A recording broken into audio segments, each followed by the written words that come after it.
All right, Shalom. Welcome back to the Or Zarua Beit Midrash, where we're continuing in our Route 66 of the Talmud, the 66 most important sugiot, and we're this year beginning in Bava Metzia. We're going to get to a very famous story. You might say that in and of itself is a sugya that's very famous, which comes in this context of this Mishnah that we've begun tonight. But I'm going to hold off about how famous that story is and what that famous story is, because it's going to make even more of a splash when we get there. This Mishnah assumes we've been reading Bava Metzia, imagines that we're all familiar with the word ona'ah, which is the word that in the rabbi's outlook means, first of all, in this context, price gouging or price fixing, or something having to do with mammon, with money, that represents fraud or some type of, from deceptive to criminal practice. Ona'at mammon, ona'ah, in the business place, in the business field. But this Mishnah came to begin to explore the idea, now back on screen, that just as there's a prohibition against exploitation, that there is wrongdoing in buying and selling, mekach umemkar. Kach ona'ah bidvarim. So too we have ona'ah with verbal mistreatment, with words. And seems to begin in that very same context that we were in the marketplace. Lo yomar lo b'chama chayfetz zeh v'hu eino rotzeh likach. Person shouldn't go to a seller and say, hey, how much is this, when you have no intention. And we discussed last week, why might that be? But what we want to do is recognize what this could mean a little bit further than our discussion went last week. So for monetary wrongdoing, we go to verbal wrongdoing, and we think we're in the marketplace, and we don't want to suggest potentially that we are really interested in doing any buying, so that the seller doesn't spend the time with us and he could go over and spend time with other customers, was one of the ways we explained what the Mishnah might mean. And the Meiri comes along. There's a 14th century commentary on the Gemara. And I'm going to try something here. I just thought of this. I'm learning the Meiri on my phone, and I was like, how could I share the Meiri with everybody? So let me see, actually, if I can email this Meiri to myself, because I'm using the TV screen as the screen of my computer, right? I should be able to do this. So if I email that to myself,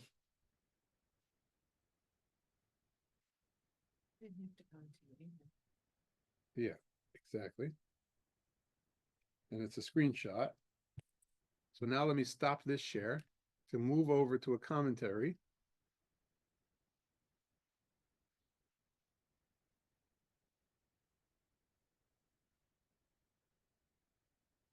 Watch this. All right. Good. All right, I'm sorry. This one I don't have English and Hebrew. But you'll see down below, it says, the Meiri explains why this constitutes ona'ah.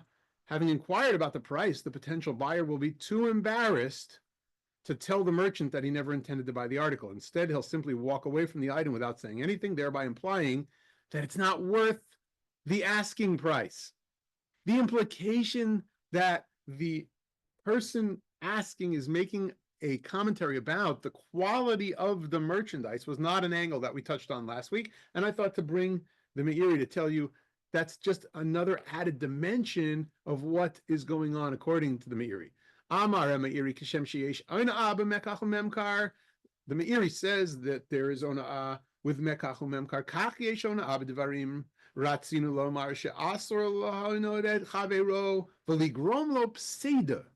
You can't kind of suggest that a person's quality merchandise is worth less than the asking price by asking a question and then in the midst of the public discourse of the marketplace, moving and saying, moving away from purchasing, whether or not the kavanah is retreating because the price is too high, or you never had any interest in the first place and therefore you're not buying it.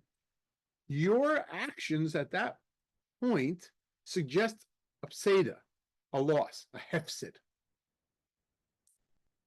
Through his words, bidvarav. So interestingly, what might we ask on the Meiri then? Well, what if nobody else is around? Do I have a right then, or is it legitimate that I should ask somebody the price of something and whether or not it's really worth it? Let's read through a little bit more of the Meiri, and then I'll tell you about asking the soul who reorganized Macy's to create the whole cellar and the housewares store, because that's the kind of research we do in this class. We go out to the marketplace. All right, so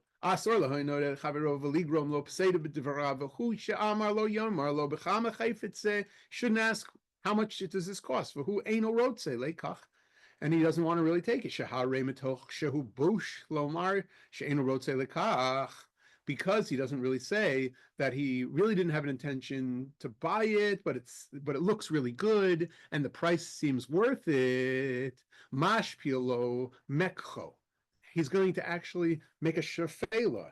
He's going to lessen the value of these goods in the marketplace. People are going to think around him that it's not worth it. Lo marsha eno shave kol kach v'acherim shomim v'nim sagorem lo pseda v'afilu lo haya adam shami kol makom. Even though that all that we've said all that umatricho mitzaro, and then it gets back to the reasons we were talking about. That in fact it just might be that he's making for the guy a little bit of trader. He's draining him the cup. He's making it look as though he's an interested customer when he's really not an interested customer. So in other words, I can give you this whole scenario where on the one hand, I'm telling you not to say this because you're making it look as though the merchandise is lesser quality and the price that he's asking is really too much. Even if people weren't there, is the implication in the text, you could be really wasting the guy's time. And you want to be careful about that. And we did say that last time. So I think that's the Meiri's second kind of thinking, because it's a marketplace full of people is the operating principle. So it's just interesting to think about, where do I start from? Is it just me and the seller? Or is it me, the seller, and the marketplace of people? And it finishes off, and by the way, how am I going to read this whole Mishnah? Now back to the Mishnah. Hold on one second.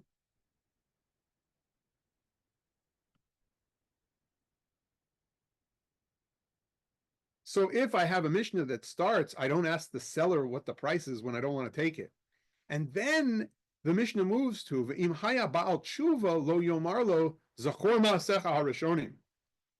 And then the Mishnah says, I don't want to ask the seller how much it is. And then it goes, and if one is a penitent, in other words, if one's a Baal Tshuva, if one was known, what does that mean, one's a Baal Tshuva in the marketplace? Because my context is the marketplace, the Meiri says. So maybe this guy had to pay a fine for trying to pass off the best Afghani rugs that were made in China at the time. I don't know if they were making any rugs in China, but you know what I mean. Maybe he's trying to pass something off and he was a known fraud. But now he's done tshuva. Guarantees. He's got the bill of lading. Tells you this is an authentic Afghani rug. That's why it costs so much. You don't say to him, you remember those thieves of those ancestors who were thieves. You're from a band of thieves, and you don't remind anybody if they made tshuva. By the way, what I just said is the next scenario of the Mishnah. You don't remind anybody of their past fraudulent activity, nor do you say if one is a Ben Gerim who came from ancestors who were not Jews at first, you don't say Zachor Maaseh Avotecha. You come from a bunch of, and then the question is, what are we really saying? A bunch of what? Thieves, fraudsters, or idol worshippers? For a lot of commentators, the problem is you come from idol worshippers. Muklat, period, the end. That's the big problem. That's the big trouble of anybody. Can you really ever shake idol worship? They don't even think about it in terms of if you were a criminal before, like, am I going to buy from this guy who served his time?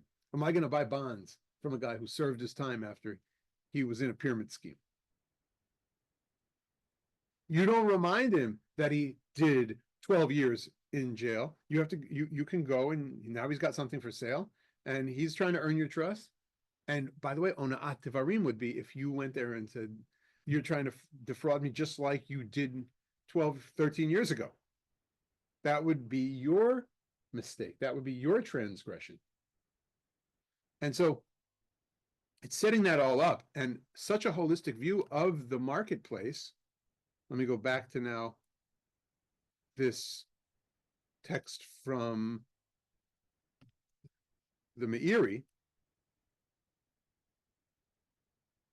This is what I was reading from earlier with the Meiri.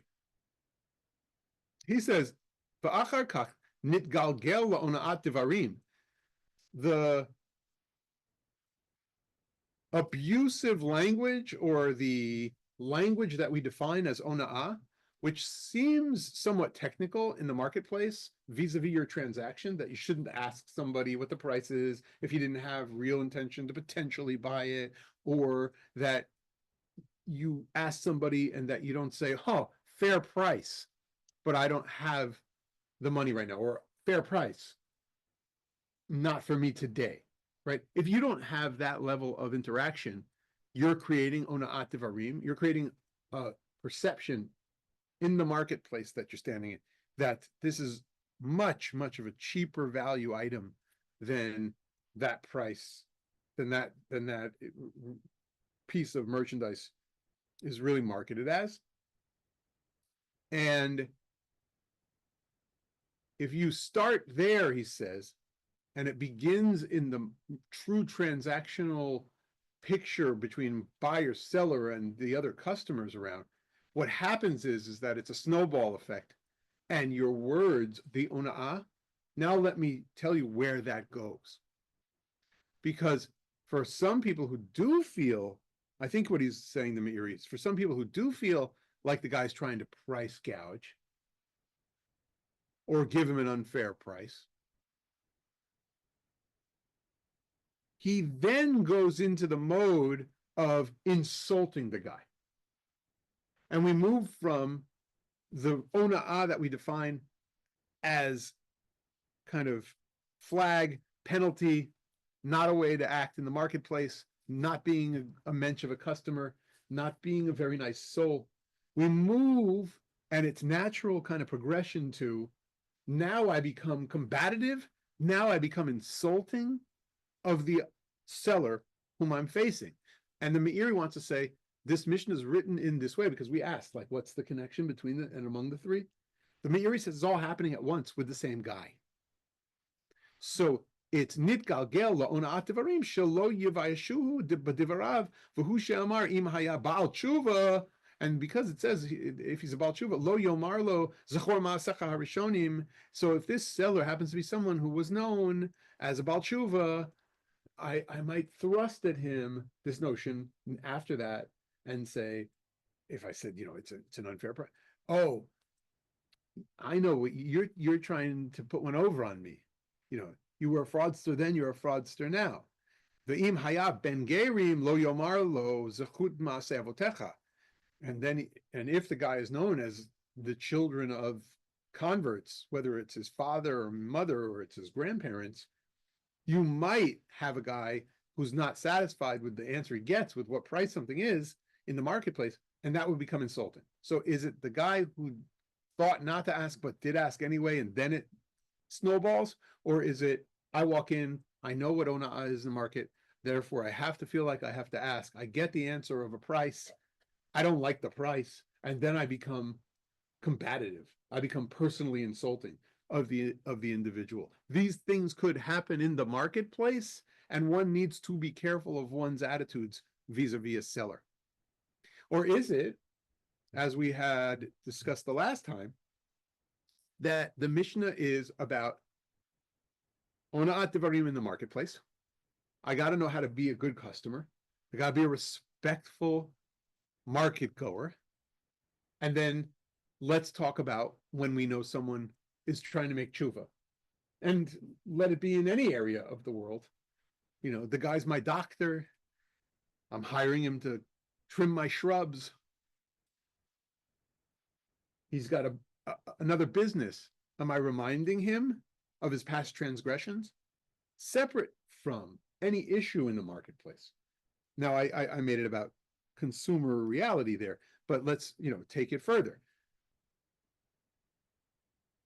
Happens to be someone who was serving in a communal affairs role. They're on a committee for the local street cleanups and repairs, but he's found to be, someone who unfortunately wasn't honest with all of his life's work, and he happened to be a cheater. And we know that the guy cheated. Is he allowed to make tshuva? Given Torah has reparations to be paid for these things, given Torah has a way for him to either honor his wife with a get or not, and they've created whatever relationship going forward. Is it that he cheated a partner in a business? And again, back to business. Is it that he really represented one kind of something to somebody, said he gave this much to the tzedakah and soup kitchen, but he really didn't give that to the tzedakah and soup kitchen?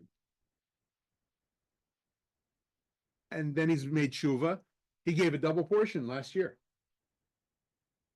And he made tshuva, public tshuva. He admitted his wrong. He did what he needed to do. The opportunity to give tzedakah came to his hand again. He gave enough. Might I find myself thinking of that individual as someone who doesn't deserve my benefit of the doubt, at least, or a full acceptance because of the tshuva that he's made?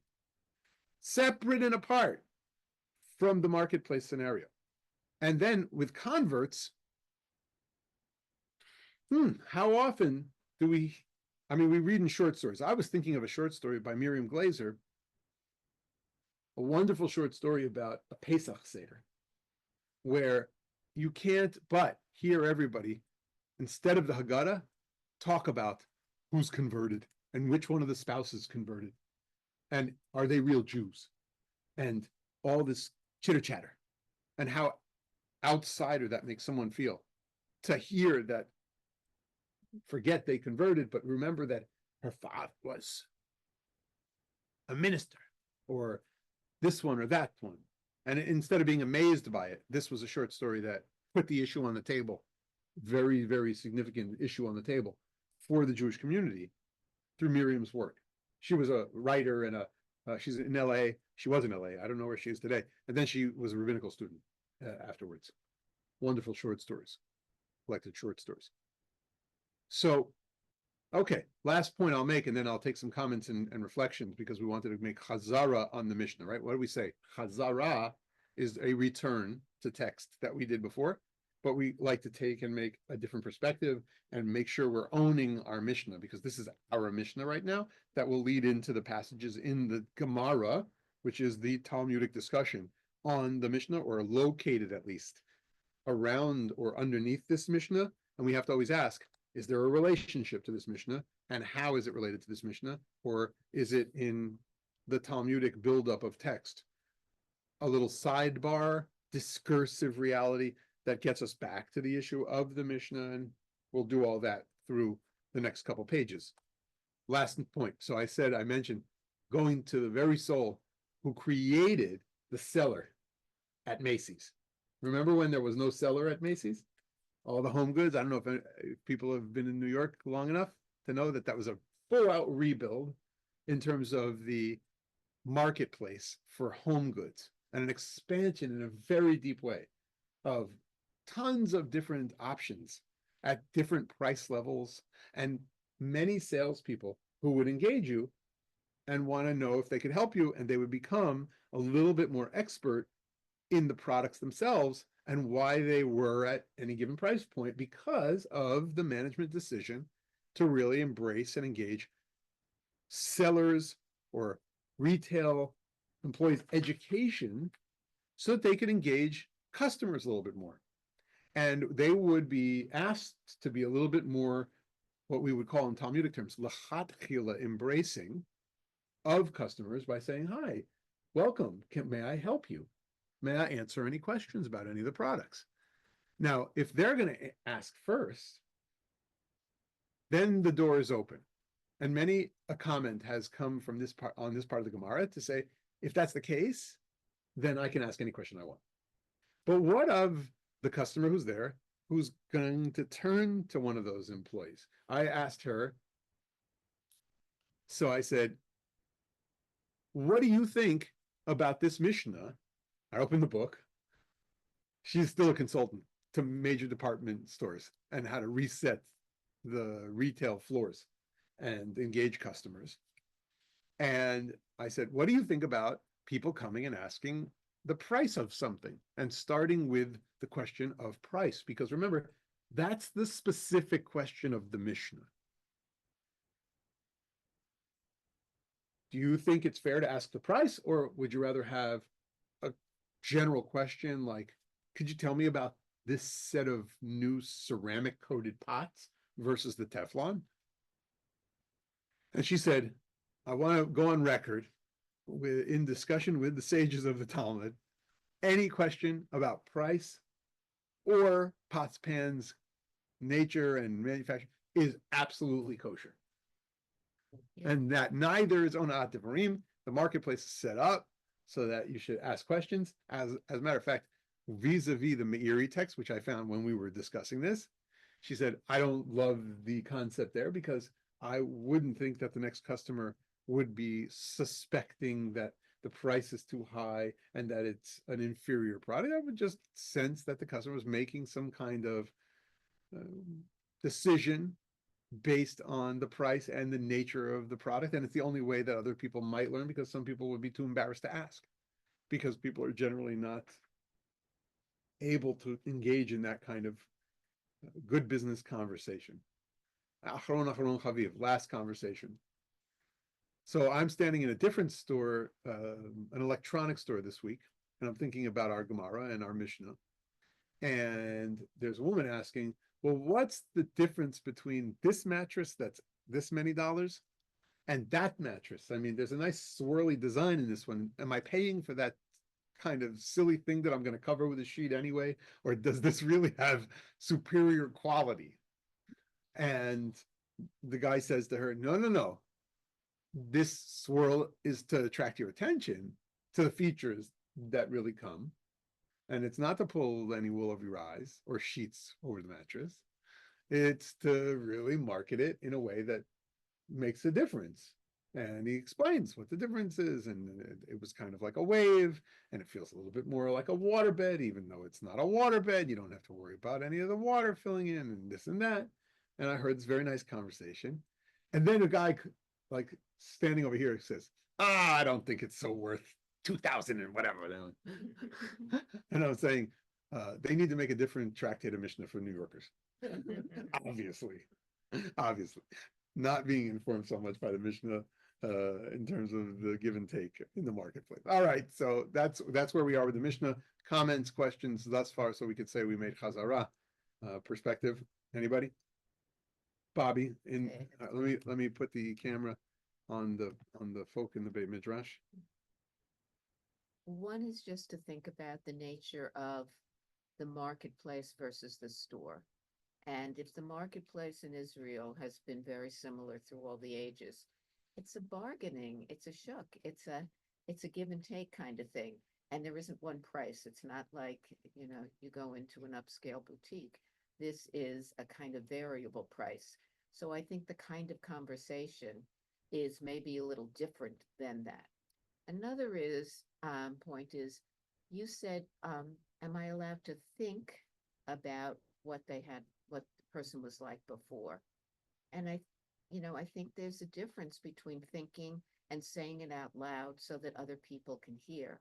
And these examples bring out the public space where you are listening or engaging with somebody in a public space. So to say something about their past lives before there was tshuva, or whether they're relatives, or not Jewish, in a public space is very bad. So, but I don't know whether that means you can't remember that about, oh, this is the guy that made fraud, but then he also made teshuva. We can't stop thinking about it.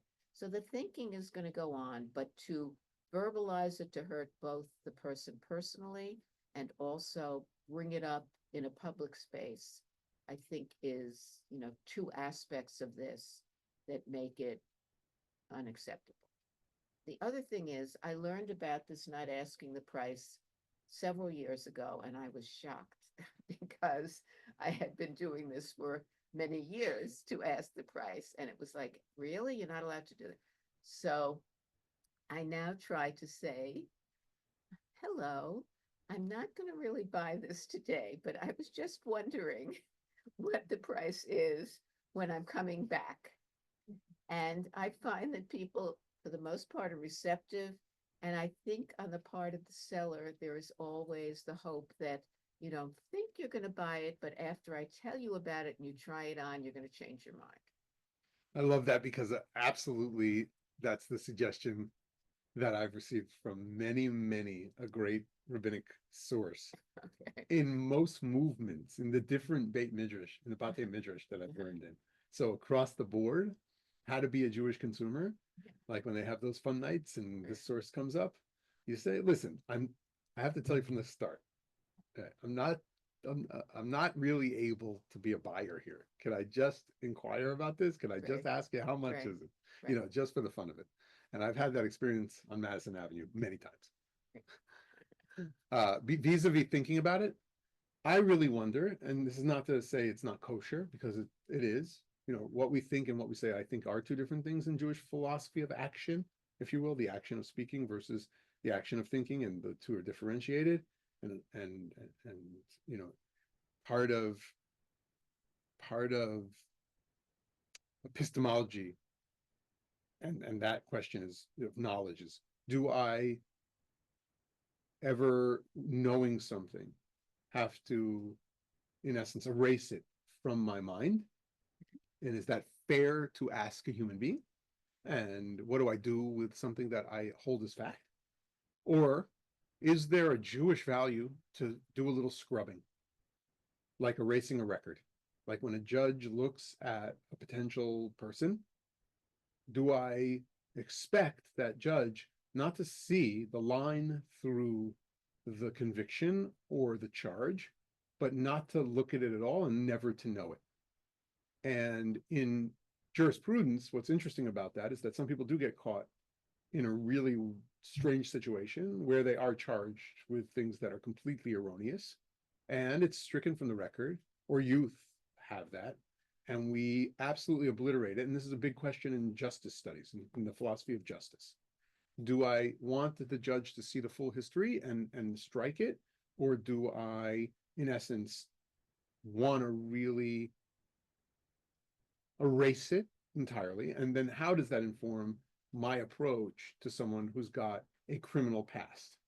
And so it's a really interesting question, I think, in justice studies and in the way we relate to certain of the ex-cons who also have to come out of serving time as Balei Tshuva and move forward with their lives. The Exodus Project is this amazing project where the leadership talks a lot about how their brothers, usually this I believe it started as a men's organization and then expanded.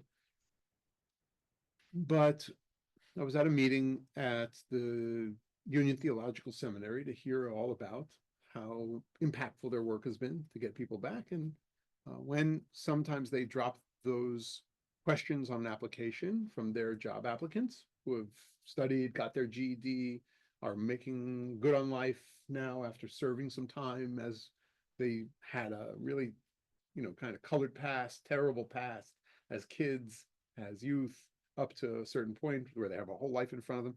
if the application does not ask about their prior convictions, they have something like a 75 to 80% better chance of getting the job.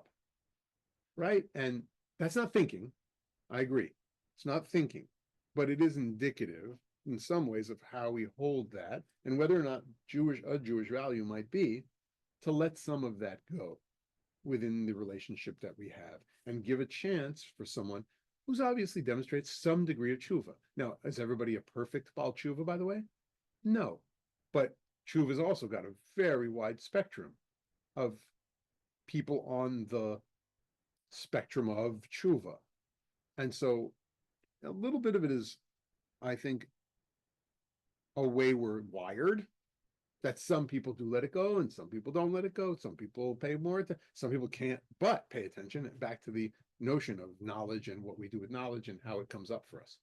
So I think it's great to explore. And I appreciate that middle piece that you brought up, because it's a really deep question about human wiring as much as anything.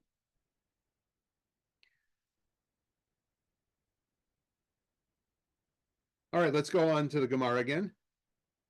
If there's no other comments. Now we're going to get back into this page. The Gemara wants to know from a Braita. Sage is taught, Tanu Rabbanan, Lo Tonu Ishet Amito. We have a pasuk in Leviticus. We have a verse in Leviticus. Because for the rabbis, learning right from Torah, if there's a rule in the Mishnah and I can attach it to the Torah, then I have a setup where I'm creating a Oraita obligation. It is a Torah obligation. Oraita meaning Torah, Deoraita as differentiated from Derabanan. That is a rabbinic kind of obligation. So I bring a verse. It's 25:17 in Leviticus. There's a claim that verse 25:17 is indeed the verse that teaches me that I can't use abusive words, or I can't use words in a destructive or kind of, as we set up here, as a phrase or a word of verbal mistreatment of others. Ata omer ba'ona'at devarim, o eino ela ba'ona'at mamon. This is a very ancient halachic, midrashic, conceptual question. Are you saying it's about this? Or isn't it about this? We had just in the previous pages of Bava Metzia talked about ona'at devarim. So you have to read ata omer o eino ela as your construct, your hermeneutical kind of construct. Ata omer ba'ona'at devarim. You're saying that this verse talks about ona'at devarim, verbal mistreatment. I need that verse because individual verses in the Torah are limited to what they can teach. If I want to have each mitzvah hanging on the hook of a certain verse, I need to make sure I know exactly what that verse is saying. And this also creates an opportunity for discussion with the rabbis. Because if one believes that this verse really proves this point, another might say, wait a minute, I have a different verse that I learned this mitzvah from. So that's what's going to happen here in this passage. When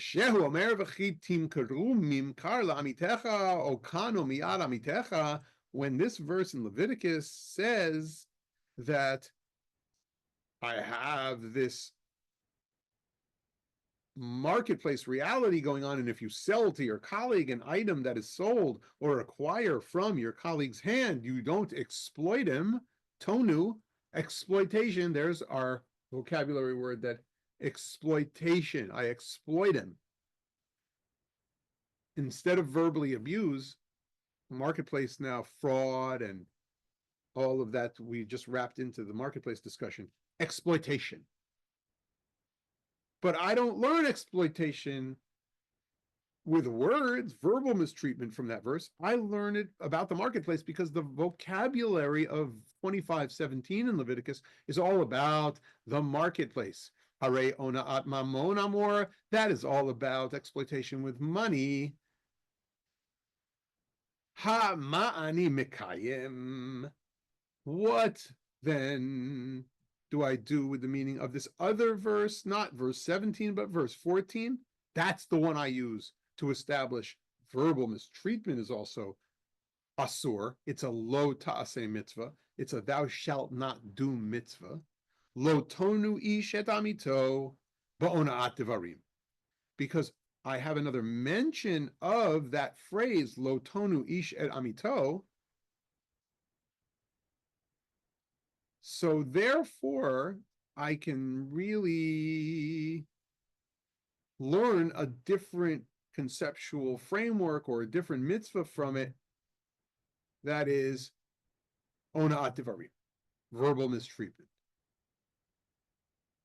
Let's just go to look at that chapter in Leviticus. I don't understand that sentence about the colleague.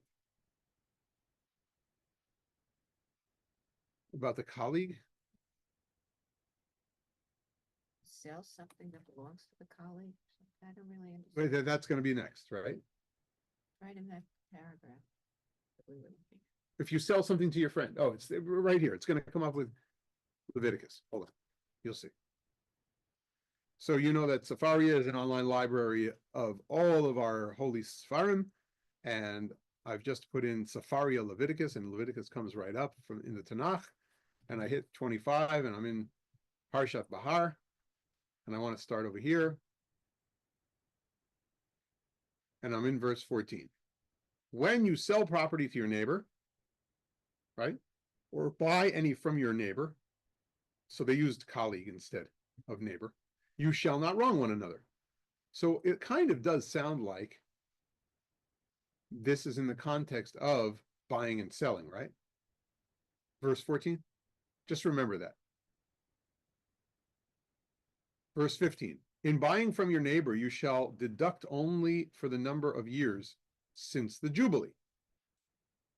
And in selling to you, the person shall charge you only for the remaining crop years. The more such years, the higher the price you pay. The fewer such years, the lower the price for what is being sold to you is a number of harvests. So this is all about how you're going to deal with the Jubilee year. And then I get my verse 17. Lo tonu ish et amito v'yaretam Elohecha ki ani Adonai Elohechem. So keeping in mind, verse 14 says v'chitim karu mimkar la'amitecha o kano miyad amitecha lo al tonu ish et achav. Don't wrong one another, right? Right? There's one lo tonu or al tonu. 17.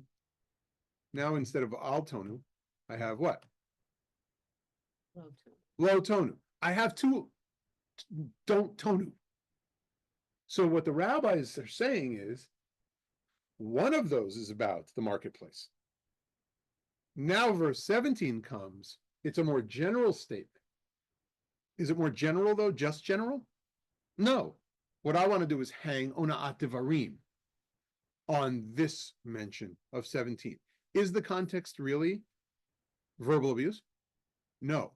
That's the feature of halachic midrash. I don't have to worry about the context of the passage of the Tanakh that I'm in.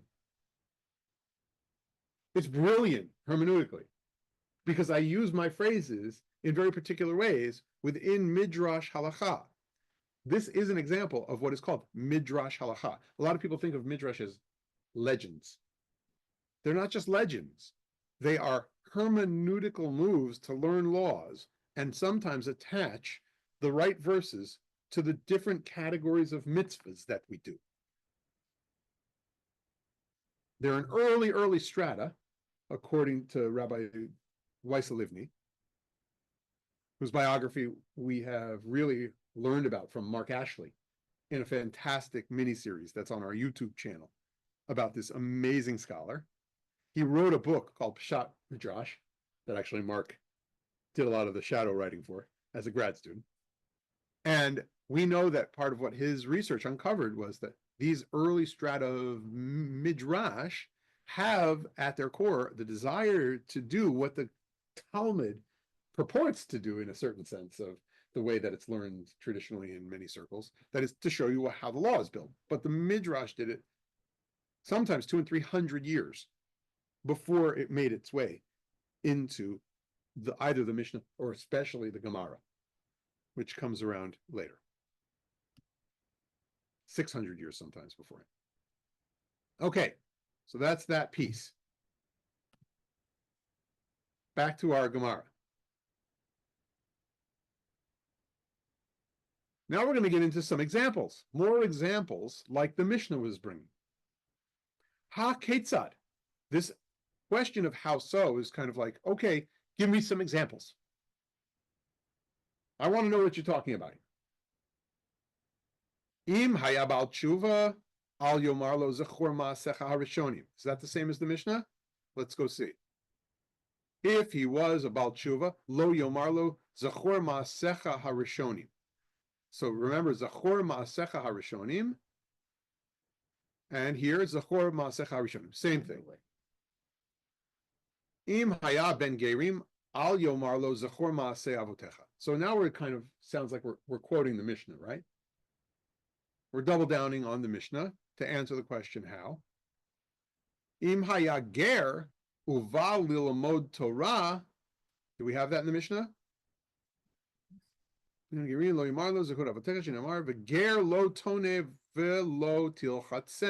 but we do have this verse that ended the Mishnah from Exodus. And remember the deeds of your ancestors, as it is stated, and a convert shall you neither mistreat nor shall you oppress him. From Exodus 22. And then over here in the Gemara, to build this Gemara out, to kind of be parallel, it actually seems to quote the first two elements of that Mishnah verbatim, but then moves us to a situation of a ger in a different mode. And that is kind of like saying, there's a ger in front of you. What can you say? What should you really keep in mind? Im haya ger lifanecha, if you're really there talking to a ger, at that point, remember the word ger is a little bit undefined, because even though we're translating over here as convert, and Rabbi Steinsaltz has translated as convert, one can argue with a deep word search with the word ger in the Talmud that we have to be a little bit more questioning about what does it mean? Is this a full out convert through some kind of ceremony that we know that the rabbis created? Or is it someone studying for inclusion in the minyan? Or is it someone who's been to mikvah right after they were in the status of the waiting game because they lived in our community? Hager asher b'sha'arecha. They were circumcised as an eved. Remember, we had some of these guys who were circumcised and householder kind of servants, and then they went and they brought them to mikvah when they needed a tenth for the minyan. Mm-hmm. So kind of like, yes, there's a ceremony, but maybe made a full Jew after being kind of in the camp already. Just, we want to think about where these people are from and who they are. But either which way, it's saying that it's not a full status kind of Jewish person on the one hand, if it's a ger asher b'sha'arecha, who's learning and behaving and becoming part of the Jewish community until the time that he's really a full member to mikvah, could still be a ger. Or we assume that the Talmud knows that a ger is someone who's gone through every step and everybody still knows kind of what his status is, because it's a well-known fact, just like with some converts that they make known, or in the community, they weren't fully part of the community and then they become part of the community and now they're davening with everybody. with tefillin and talis in the part of the minyan, whatever the way that they become known. That said, here we have a ger in whatever way they're known to be a ger, uval lamod Torah, and the ger is coming to learn Torah, which is the rabbinic culture. Is it towards becoming a full participant? Is it not? Again, back up to all of that which I just explained with the gray area of convert at the time of rabbinic Judaism. But moving backwards, ba lilamod Torah, and then now forward, he comes to learn Torah. Al yomarlo, one cannot stand at the door and watch who comes in or be in the Beit Midrash and say, wait a minute, I'm not sitting at the same table as this guy because Peshach al nevelot utrefot shkatzim v'ramasim balulamod Torah shenem ram pia gevura. Like, oh, there's somebody who's a tray feeder who's now thinking, he's going to be holier than, or holy like me, or holier than that, whatever is the attitude. Or maybe it's just a statement by a legal source of a sage who really believes that there's a certain type of person who does not qualify to come and learn Torah. Because if they're really known as a people or as part of a people or an ancestry that has really eaten trephot, repugnant creatures, creeping animals, and he's come to study the Torah from the mouth of God. That's from the mouth of God. I don't know that that's kosher. And so you could read it in either kind of which way, that the person is very insulting, or that the person is even not so insulting, but feels like that's really the way we have to treat someone who is looking to be b'sha'arecha in the community of Jewish folk. That has happened a number of times at our classes over the years.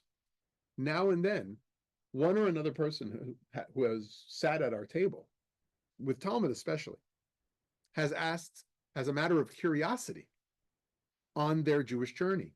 I call it a Jewish journey already because I'm much more open to this kind of thing, where if someone's not yet fully converted and thinking about our tradition and wanting to know what's in our texts, we've had a couple of those people at the table over the years.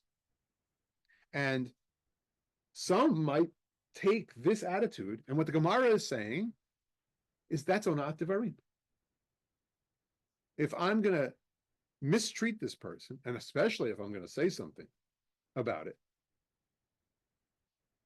that is onat devarim. If you take a look at what Steinsaltz wrote in terms of a note, Imhu ben Gerim, the Tana did not cite the example of one reminding a convert of his actions as a Gentile because they are no longer attributed to him after his conversion. The Maharsha said that. That's a commentator. In that sense, it is as if a convert is born into a different life upon his conversion. Still, one may not remind him that he ate revolting foods and claim that it is inappropriate for him to engage in the study of Torah. So somehow, there are some rabbis who think that in this sense, okay, fine, you might have converted. You might be a full Jew. But to be among the Chachamim, to be among the sages studying Torah, I don't know. Like, it's one thing that this guy converted. This is a setup of certain commentators. It's another thing for you to think that that mouth is going to say these holy words of Torah. That's onat devarim. The Gemara is saying that is an absolute lo ta'aseh mitzvah. You may not remind this person, of past deeds of ancestors.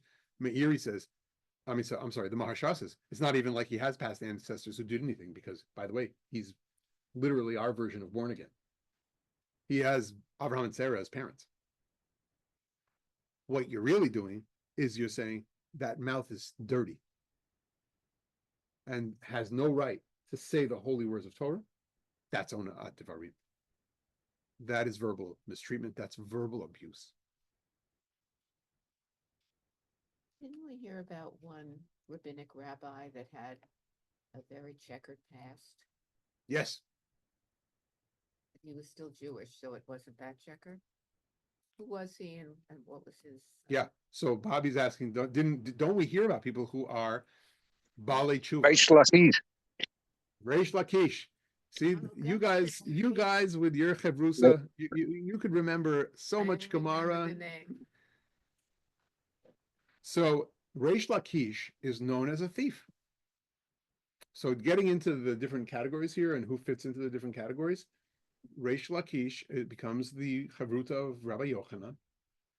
And when Rabbi Yochanan reminds him of his past transgressions, Oh, the whole story, and that's one of the side stories that I have collected on a different source sheet, of course. So Baruch Shekivanti, blessed is the fact that I thought the same way. Because we have to see, like, where does the Gemara deal with some of these things in other stories? And that story is a very famous story where this comes to play. Like that, if we have nomos over here with law, we have narrative over there with the Reish Lakish story. We're not going to go over and read that inside, but it's worth right now, but it's worth remembering that is in fact what goes on in the Gemara. And that's not right here. That's not the famous story that we're going to deal with the ideas of Ona'at Devarim in mind, with verbal abuse and mistreatment in mind, but something definitely keep in mind. So that's primary one about Baalei Tshuva. How about Gerim? How about, can you think of a story, a famous story of anyone who's converted that the rabbis might use to stand on the case that, you know, how could you possibly keep her from learning Torah? So Bobby suggests Ruth in the Bible, right? Because she was Moabite. And it says in Deuteronomy that no Moabite will come into the community even. And then Ruth, in the book of Ruth, intertextually, breaks the boundaries, moves with Naomi back to the Holy Land, is respectful of the whole legal system of the ancestors there and how they're going to deal with property rights and marriage, and to whom even the child is attributed by the end, to Naomi and not to her when she has children. I mean, this is powerful stuff. And we call her the framer of conversion in a certain sense. Your people is my people, your God is my God, right? Our people's ways are just a believe God. Dale? Dale? I'm blocking on the name, a senior moment, but the woman in Jericho who saved the two spies. Exactly, Rahav. Thank you. And in another context, I was just learning that if you know that somebody is a mamzer, is the child of a inappropriate, illicit relationship, you are not obligated to tell anybody that this is somebody who is not allowed to marry a Jew. But you don't need to tell somebody about his past. That's So right. it's similar, not quite the same. It's very similar though, and I was going to suggest that it's very expansive, that we don't mizalzel al hazehut. We are told many different ways that we are not to cast aspersions on people, even if their status is very much defined by the rabbis. So the rabbis like to define all these different statuses that make us disqualified for all kinds of things. Like if a Kohen has a mum, we read in the Torah, a blemish that stops him from serving, right? But if it's only known by someone who's privately in his family, and when he wears his clothes, it's not there, no one has to reveal it. Same with mamzer. So you're good to bring the example. And Rachav is one of the famous examples. Rachav is part of the community of Jericho, who we have to completely take or invite to become part of our people. And she becomes the progenitor, like Ruth, of prophetesses.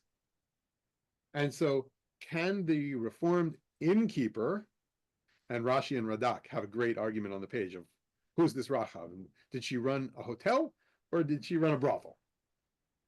Was she herself a prostitute, or was she herself a managerial business owner type who knew from the walls and the windows lots of what's going on inside the city and outside the city. This is a great debate that is a wonderful moment to recognize that oftentimes the heroines, the prostitute heroine as a trope in literature, in ancient literature, is a very important one. By the way, there's a woman named Gila Fine who wrote a book called The Mad Woman in the Rabbi's Attic, who I just booked today for a book talk. Oh, great. Because Bobby and I had been talking about the book back in the fall. Well, I guess it felt like winter today, so I could say in the fall. And she's going to be speaking in February on a Sunday morning to present the book. So I'm very excited about that. And she takes all these different women's roles and kind of character Tropes. character tropes, and talks about their use in world literature, but specifically and specifically in the Talmud. So here you have the Ger, two very holy women in our tradition, are really converts in the full sense of the word to the rabbis, and also become the ancestors to many great voices and godly personalities. And so here we have the nomos. In our sugya so far, we have the law. Here's what it says not to say. One may not say this, and anything like it, I think we could infer, though doing that can get you in trouble in Jewish legal circles. So careful as that goes. But we are going to get into a little narrative down the line, but let's see where the Gemara goes as of now. Okay, so Barry, you have something? I I just wanted to comment that Ruth is also King David's great grandmother, if I remember correctly. Correct. Absolutely. Okay. So we were here. And now Im Hayu Yisurim. Now some of this, as often is the case in the Gemara, it might get us into some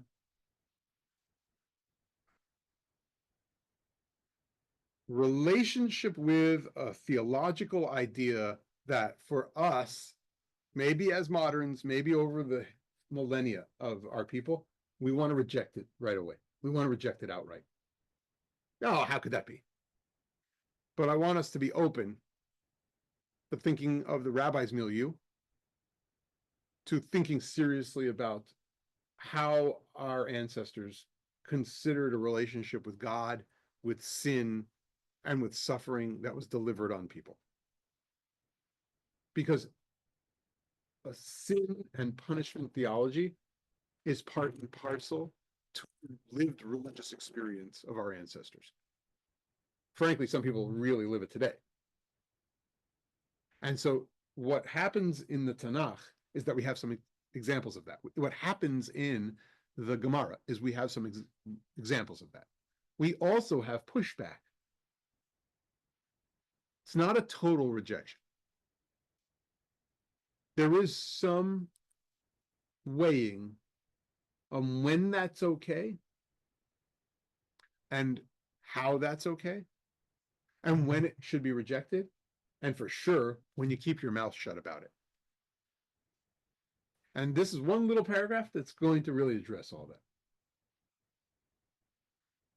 that. Im hayu yisurin bayin alav, if torments are afflicting a person. Yisurin are like, what does it sound like in Yiddish? Surus. Im hayu cholim bayin alav, if illnesses are afflicting him, o shaya mikaber et banav, or he was burying children, al yomar lo kederech she'amru lo chaverav le'iyov. One should not speak in the manner that the friends of Job spoke to him. So the rabbis, in many cases, will be quoting Job because they imagine that we know Tanakh, right? And they imagine that we are really familiar, especially with certain books of the Bible, and Job is one of them. So whenever we can, we sit with Job on the sad days. I think in part because it's a sad book and it's a really big, challenging narrative. And on the other hand, it's because the rabbis wanted certain days where you'd get familiar with this book so that they could make a lot of Midrash and a lot of Gemara. I'm convinced. So he says in the Gemara here that what's going to happen when someone's suffering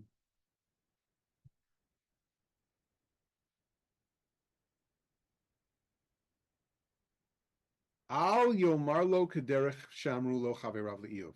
Do not address this person in the midst of his suffering as Job was addressed by Eliphaz within the book of Job. What did he say? Halo yiratcha kislatecha tikvatcha v'tom derachecha zechor na. Mihu Naki Avad. He says, is not your fear of God your confidence and your hope the integrity of your ways? Remember, I beseech you, whoever perished being innocent, certainly, idiomatic, certainly you sin, as otherwise you wouldn't have suffered this misfortune.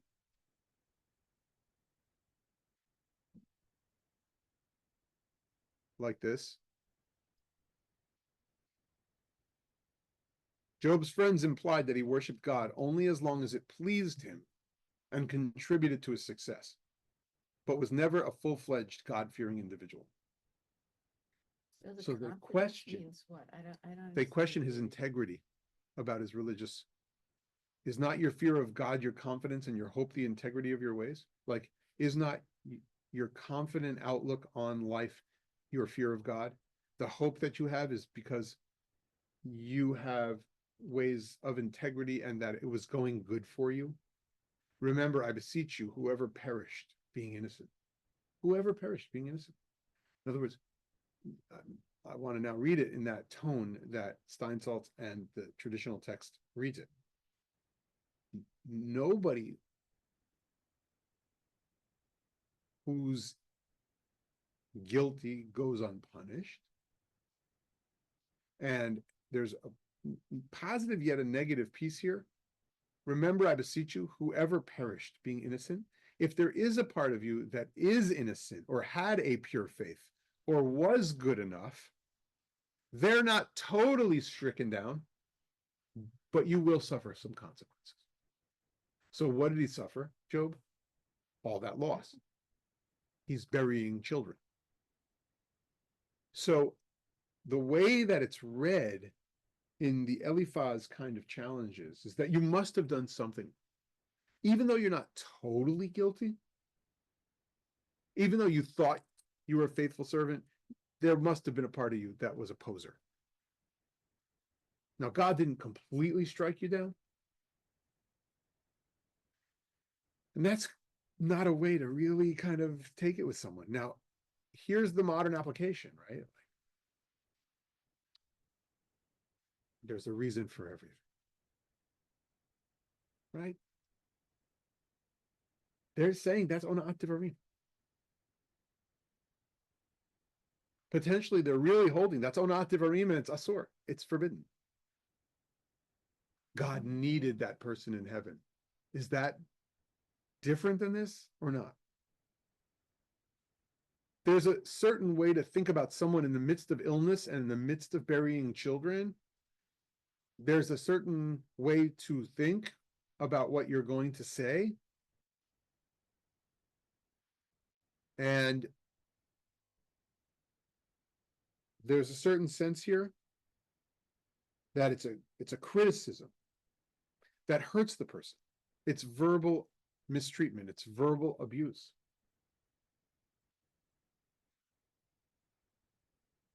If you want to help a genuinely suffering person, the rabbis do ask a question about whether or not it is kosher to challenge someone to investigate his or her own ways. Listen to this text. Brachot 5b. Rav Huna had 400 barrels of wine that soured. That means it turns to vinegar. Rav Yehuda, the brother of Rav, as well as other sages, went in to visit him. So they're by Rav Huna. They say to him, La'ayen mar b'mileh. I think that the master, Rav Huna, I think that the master should examine your affairs. Amar lahu, he says to them, seemingly open to the possibility that they're right. Or maybe a little bit shocked that they would say that. Depends on how you read this. Am I suspect in your eyes? So I want to read it both ways, like, am I suspect in your eyes? Or if it's innocent, am I examining my ways because of what's going on here? And by the way, where are we now? In the marketplace. And he's got wine to sell, but it turned to vinegar. Oh, it's not his own. So it's his wine that turned to vinegar. But I didn't know he was going to sell it. It's his business. Yeah, it's his business. So he says, they say to him, Amruleh, is the Holy One, blessed be he, suspect of punishing without justice? Mi chashid kudsha barichu de avi dina below dina? Right? Does not the master of the world deliver all suffering and punishments just as the way of the Lord is? Now, take that to the theological extremes or the ends of the theological realities. If somebody's suffering and goes through losses, it's not just wine and vinegar. And I look at it back at my sugya, which is brought up in one of the commentaries on our page.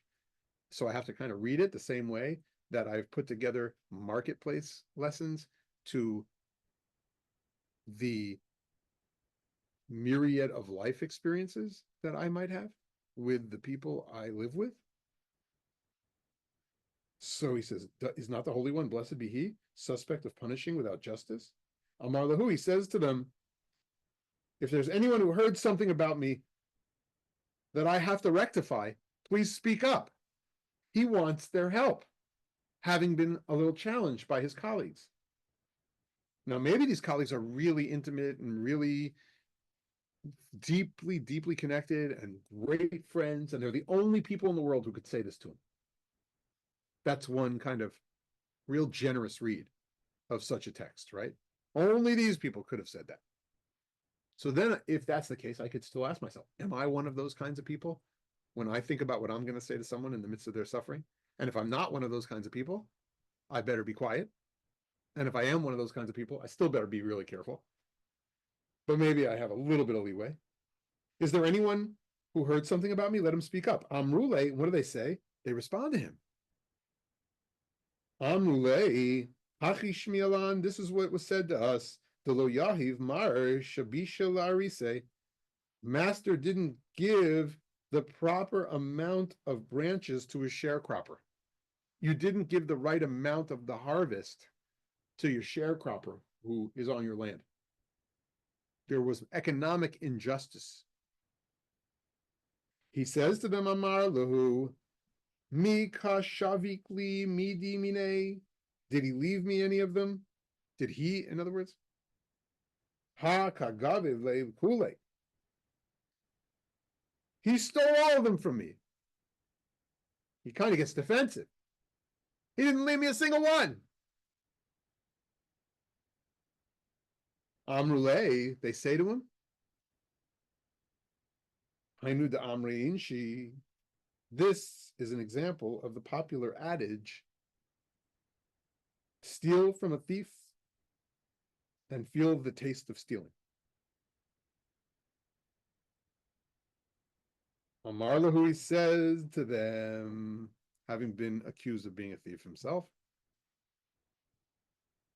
Kabil nalai, yahavnale, I accept upon myself to give him his share of the remaining branches. And what happens? Some say a miracle is performed that very day. Ika de amri hada chada v'hava chamra. Some say then the vinegar reverts to wine, and some say it was such great vinegar, this new type, that it was sold for the price of wine. Okay, so you have kind of a miracle sage story, which is in and of itself a lovely genre, when they want to take an account of whether or not they are acting ethically and morally in the world. But it's also connected very much to our sugya, where Eliphaz has challenged Job and said, were you only God-fearing because things were going the right way? Nobody dies without reason. Being innocent, nobody's taken. Now, that's a little bit too far, according to where we are in our Gemara, because we're looking for examples of ona'at devarim. But if I'm going to compare and contrast the two, what do I say? And how does it relate back to my Mishnah? Maybe with business, I'm able to really talk to my colleagues and say, you sure you're doing everything kosher? You got a sharecropper, you're supposed to be giving him the portion you agreed to. Maybe you took too many branches for yourself. Maybe you are the thief in this picture, and that the thief took all of them. You're saying he took everything from you, and now you're taking back. Like a thief begets a thief begets a thief. Avera goreret avera, to Pirkei Avot's thinking. A transgression begets a transgression. Do a mitzvah. Okay, fine, I'll do the mitzvah, and then all of a sudden the marketplace is the right kind of mitzvah marketplace. But over here, we didn't end on the note, some miracle happened. We didn't see an understanding of all the suffering because this guy, Eliphaz, challenges Job. It's not going to be until reading inside Job, and even though it's not quoted, Job has this kind of reckoning with God for himself. And so we don't want to have onat devarim. We don't want to have verbal abuse. We don't want to, through our words, create this kind of theological discomfort. So how do I translate onat devarim now? I can say it's verbal exploitation. I can say it's verbal mistreatment. I can say it's verbal abuse. I could also expand it to say it's, in a certain sense, theological abuse through words. When I'm impressing on someone this idea of a God who wants to punish you. And so I have to be very careful. So that's the takeaway for the day. And yeah, comments, questions. So Aaron's gonna. A little confused. So what we just read is, if someone's suffering, you don't say to them, you must have done something. Yet the sage story says you do, and actually it worked out because he acknowledged that you did something wrong. Then it was a miracle. So what One, is the balance? I'm saying is, like our Mishnah went from what I do in the marketplace to interactions and between me and other people within my community who are now believers, who are trying to do right by making tshuva and repentance. And we're all on that path in some which way, shape, or form.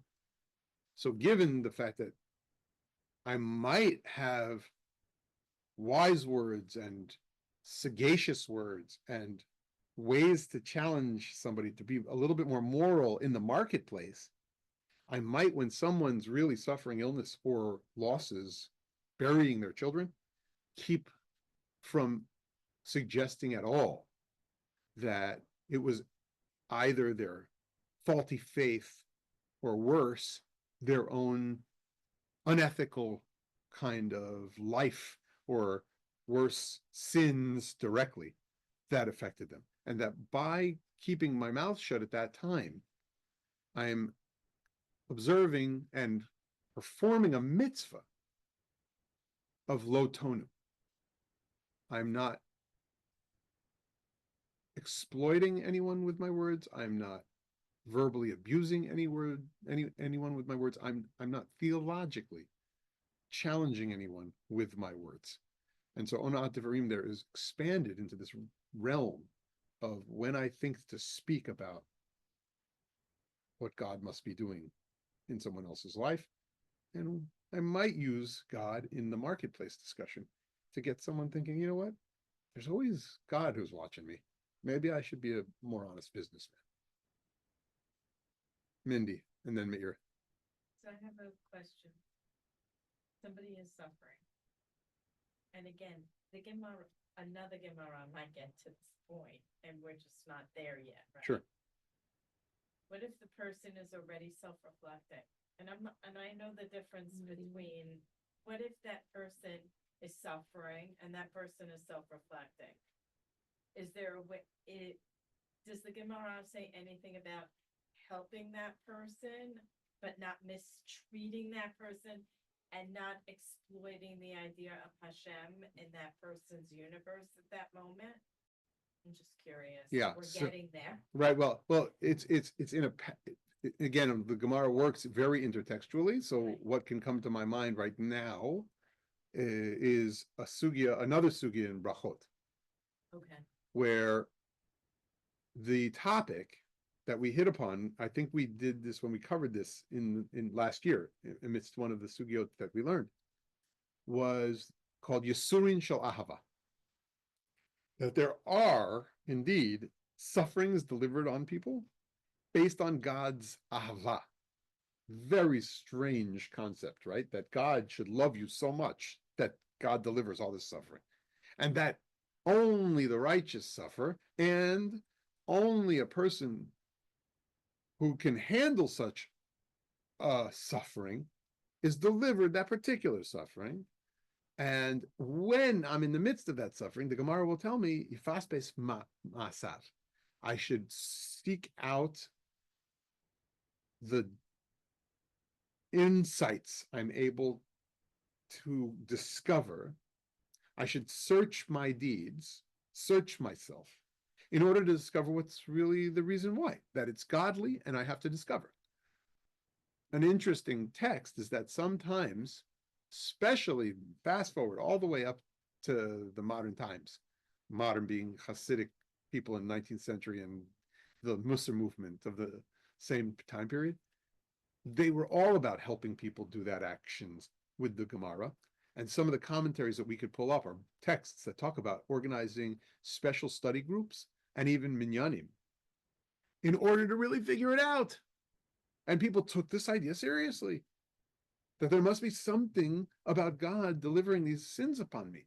And I've made mention of this before, that in From Papers, the really serious part of From newspaper is the religious writing within that paper as to attitudes and experiences of Jewish human beings during any given season, op-eds, opinion pieces.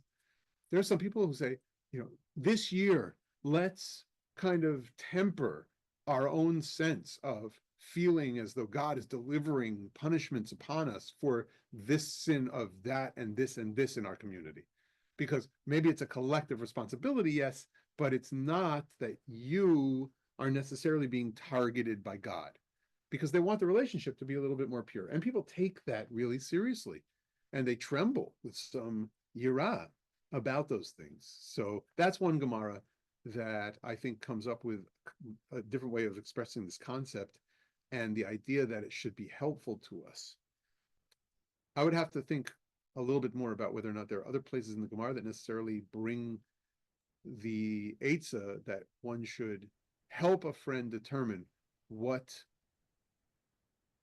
transgression, except, again, to say that all of Masechet Ta'anit, now I would have to go into like a more theoretical look at Ta'anit, but B'kitzur, in short form, it progressively moves through, and we learned Masechet Ta'anit a couple of years ago, it progressively moves through the idea that the reason we have no rain around here is because we've all really missed the mark. And we need to beg and plead with Hashem. And we're going to start in the shul, and then we're going to move the ark into the public square, and we're going to organize public square tefillot, because we've and here's how we're going to help each other, in essence, to answer your question a little bit more that way. So I might say that a lot of that arc of narrative in Masechet Ta'anit is all about that. Yeah. Thank you. Oh, skipping. Skipping. Okay, so that's what we got for tonight. That we're up to that point on 58b in the Gemara. And last thoughts, questions from the Zoom land. I'll mention two cases that come to my mind. One of them, I would have trouble finding the reference, but I'm pretty sure it's Masechet Shabbat, where one of the rabbis who is going through very difficult times is thankful to God that it's in this life, so he will get only rewards in the next life. Mm. The other thing that comes to mind is we have two examples of Akiva trying to comfort his teacher. Is it Eliezer? Do I have the right? Rabbi Meir. No, Meir was a student of Akiva's. Oh yeah, you're right, Rabbi Eliezer. One is when he's realizes he's upset because he's been arrested and tried. I think that we learned together, if I'm not mistaken. We've looked at that as a side text, but we're going to actually get to there. Okay, so keep that in mind, Dale, that we're going to get to there, and that's a reveal. And then the other one is that he's the one who goes and tells Rabbi Eliezer when he's been excommunicated. Right, so those things are on our agenda, Baruch Shekivant, and we're in that kind of spot in the Gemara. So definitely coming. Spoiler alert. Yeah, perfect connection.